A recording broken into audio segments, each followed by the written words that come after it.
Thank you very much. And I want to join Alan and the rest of the group, all of SoftServe, in welcoming you all to IT Week in Ukraine today. I imagine that there's probably some other things you guys could be doing on a Saturday morning.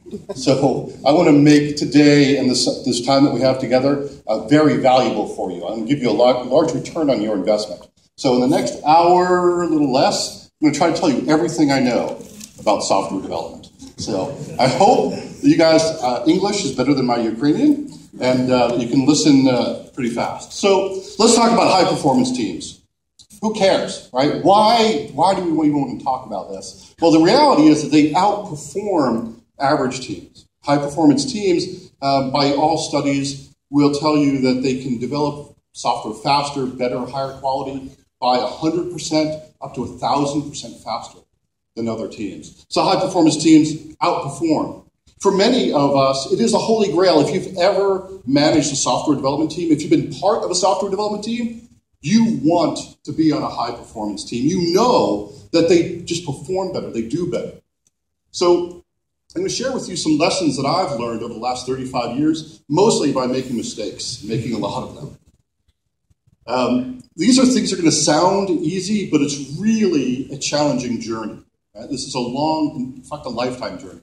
It never ends. And it's really about agility, about being reactive to the environment, right? To competitors, to changes in your organization, to changes in requirements, to changes in just about everything. So I'm going to tell you about my top 10, and I'll give you a bonus one if we have time at the end. So number one, you need this guy. Unfortunately, he's dead. So you need someone like him, right? You need somebody that has a vision. Does anybody know, shout out if you do, know what this is? Anybody? It's a video called The Knowledge Navigator, created in 1987 by Steve Jobs and his vision. In 1987, before the internet, before the iPad, iPhone, before Windows, even before Windows, right? He had this concept not too dissimilar from the video that Alan showed at the beginning. A video and a concept that was of a portable, flat-screen computer that listened to your voice, that searched a vast array of information and could understand natural speech. This was his vision. His first product was called the Newton. It really had nothing to do, although you could write on it, but it really didn't understand very much. But it was the first iteration of a vision. And later became, obviously, the iPhone and of course, the iPad. Right? He was able to realize his vision 30 years later. But they were steps. So a visionary, first thing, if you don't have this person, if you can't point to this person in your organization, on your team, somewhere in the company, don't start software development. You will not be successful. They have to know their customer, right? You have to understand what the customer's thinking and doing. And also be able to predict the future a little bit. Go beyond the customer, right? Steve Jobs and many other visionaries don't just poll their customers and say, hey, what bit shall we twiddle for you today? They understand where things are going with regard to business intelligence, predictive analytics, all sorts of other concepts that people aren't even thinking about today. Otherwise, you wind up with this. You wind up with a mystery house. This is an actual house in California that has doors to nowhere, and it just doesn't make any sense because there was no coherent vision to it. There's just rooms added on after rooms. So, number one, have a vision. Number two, you need a team, right? You need a team that has a common philosophy, common practice, people that understand how we're going to work together, right? Who's got the ball? Who's responsible for what position in our team? How are we going to work together? And it's not about dogma. It's not about hard and fast rules. It's really about a technical talent that has philosophical alignment. They understand and they think in a very similar way, right? They have a common approach to software development, right? Understanding who's going to do what, and common practices. This is important too. I can't tell you how many companies I've gone into as a consultant and seen a philosophy in the software development team that has nothing to do with the philosophy of the company, right? That kind of mismatch is a certain recipe for disaster. So make sure that the philosophy is in line with the company. This is also very important, right? To start with why. Why are we building this? The visionary, the product owner, the person responsible for describing what we're doing needs to not just give requirements. It's not about the what, It is about the why. If you haven't read the book by Simon Sinek, let's give a shout out to my friend here. Highly recommend that you do. www.startwithwhy.com or go to Amazon, look up Start With Why. Fantastic book, one of the best I've ever read. Number 3 is really about converting that vision to requirements, right? Sounds easy. Of course, Neil, of course you convert the vision to requirements. What are you talking about? But it's not, right? I tend to like requirements as stories. There's lots of ways to write requirements. But if you write them as stories, then they're lightweight. They're easy to prioritize. Yeah? Very easy to prioritize when you have lightweight stories. They're easy to change because things will change on you all the time.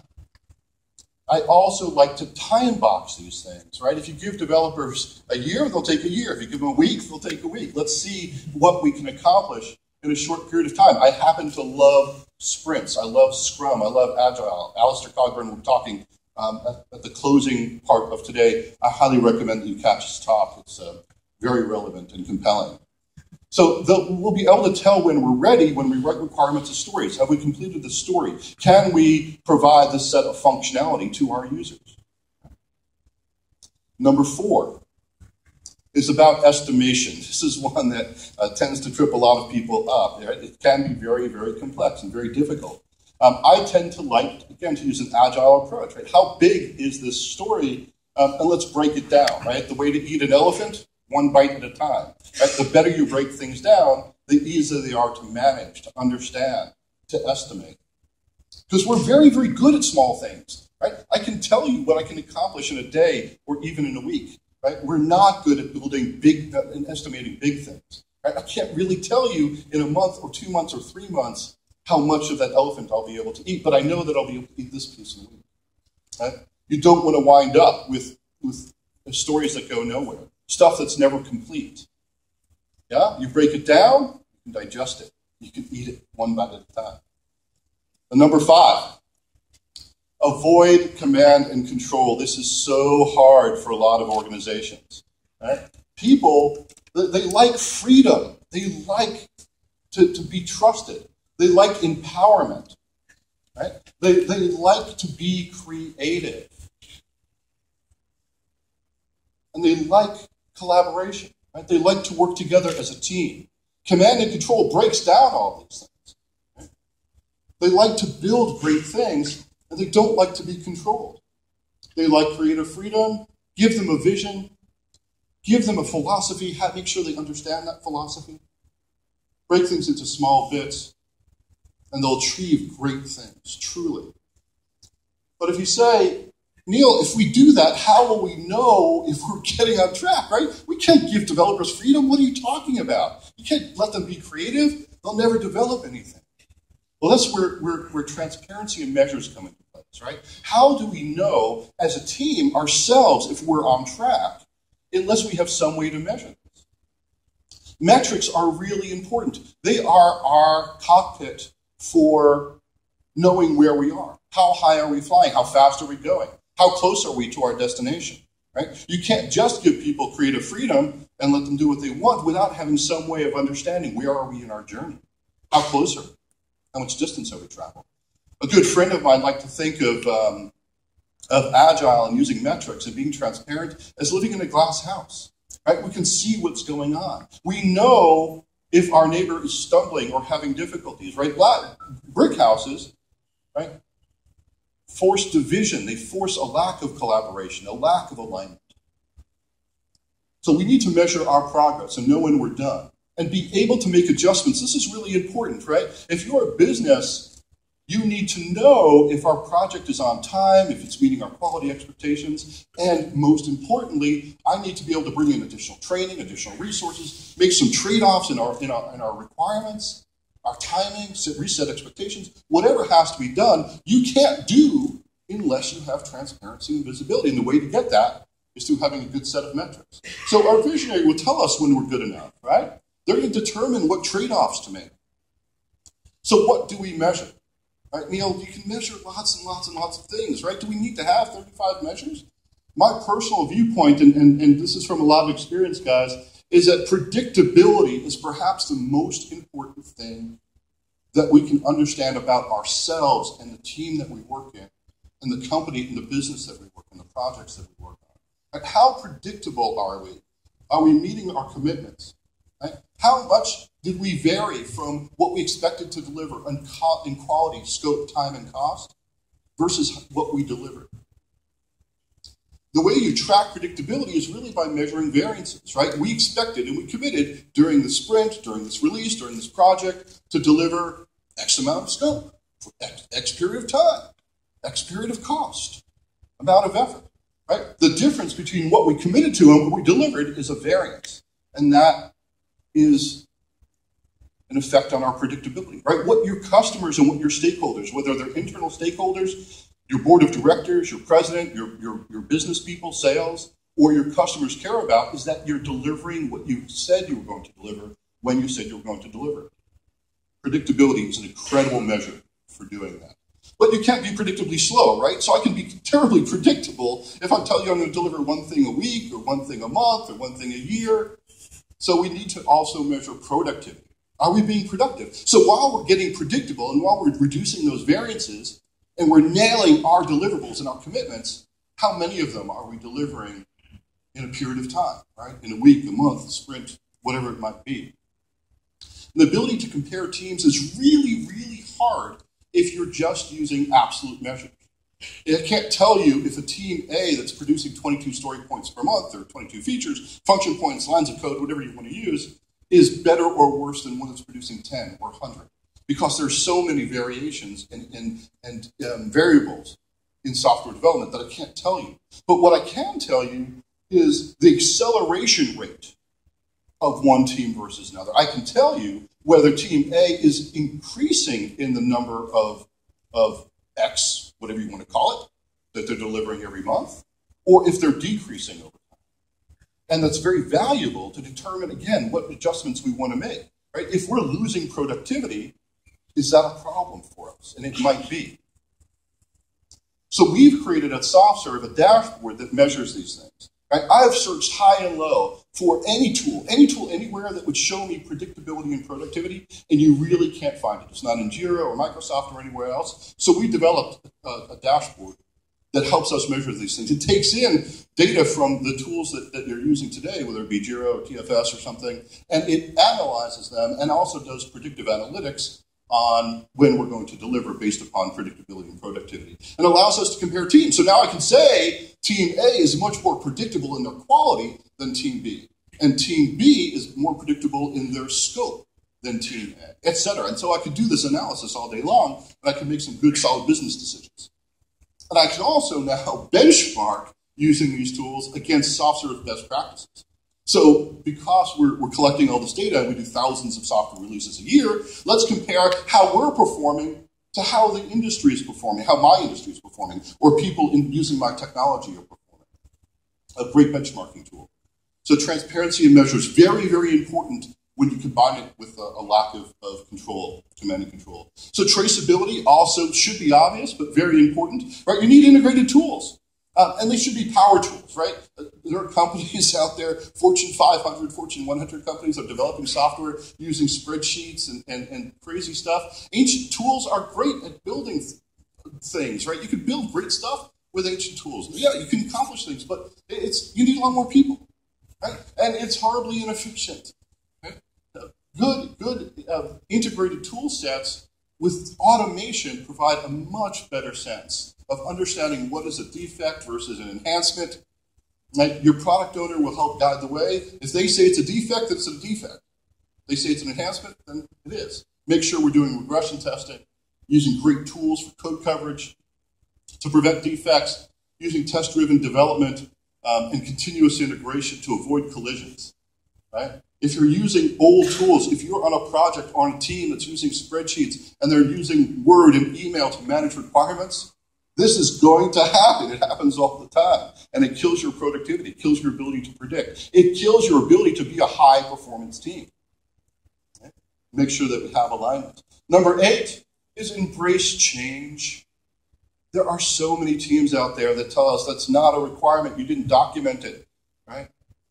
Who cares? It's what the product owner, the visionary, is going to change something. Now, again, you have to have rules. They can only change things at certain times, like in between sprints. But they have a vision, and that vision has a different reality. Right? Reality is dictated by lots of business conditions. Right? The vision will change over time. It's got to. It better. Right? It's got to react to market changes and to expectations of clients and customers and internal stakeholders. Right? Competitive impact. Adaptation is survival. If we haven't learned this lesson by now, you haven't learned anything. We have to adapt. We have to be agile, or we're going to die. But you also have to understand the implications. So fine, if you want to make a change, awesome. Let's embrace that change. But let's understand, if you're going to squeeze here, you're going to push here, it's going to pop something else out the other end. So let's be transparent. Let's look at the metrics. Let's look at the dashboards and understand, if you're going to change this, then it's going to push something somewhere. Right? You can't just get stuff for free. Number 9, solid architecture. Right?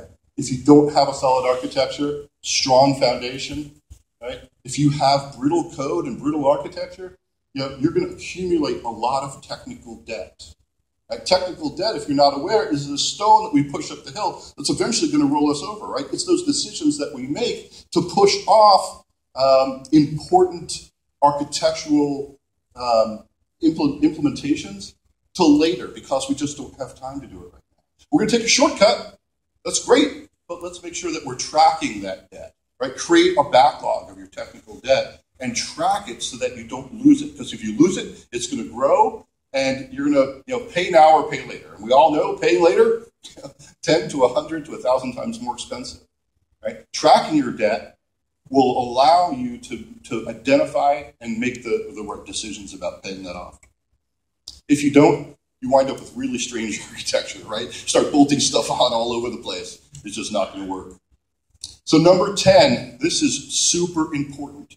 If you are not focused on continuous improvement, you are not a high-performance team. I'm going to let that sink in for a second, because there are so many teams out there that get focused on doing what they're doing to get this thing done, test it, get it out the door, but they don't take time to think about, well, crap, what could we be doing better, guys? Right? We didn't hit our predictability. Our productivity is not what we want it to be. Let's have a retrospective after every sprint, or if you're doing waterfall or Kanban, take every 2 weeks or every month, and sit back and talk about what can we be doing better. Right? Measuring stuff is paramount to improvement. Right?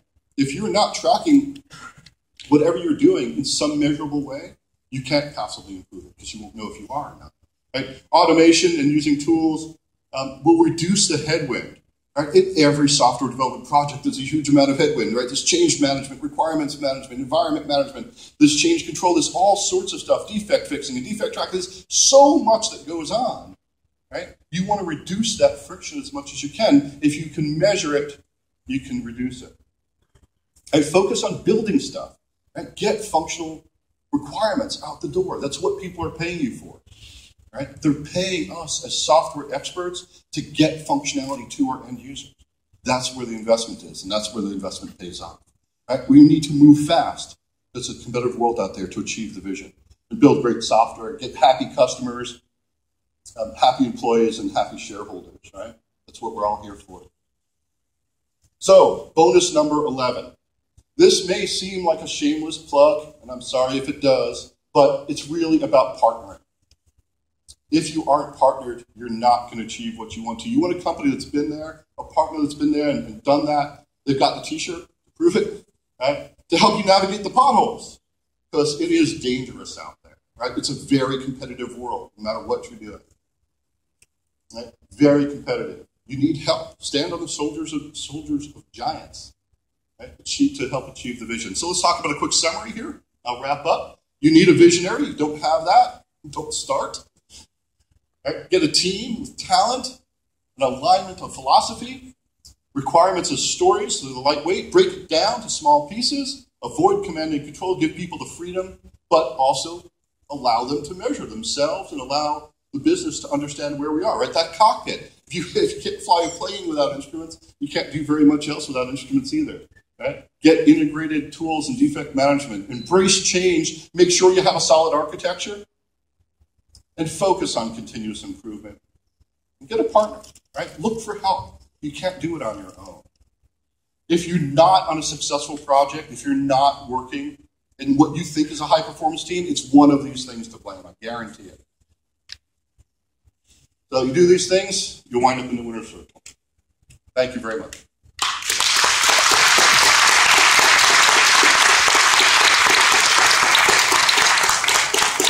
Do we have time for questions? Not really looking at the clock. Do we have time for questions? We do. We can take a couple of questions. Anybody? I can't really see, so maybe you can just shout. Somebody? Anybody? No questions? Ah, we have one. Okay. Yeah, I can't see your hand up. Just say, I've got a question. Go ahead, please.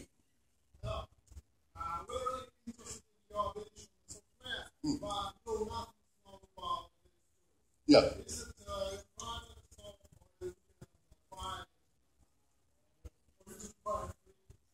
Yeah, so good news, bad news. It's free. That's the good news.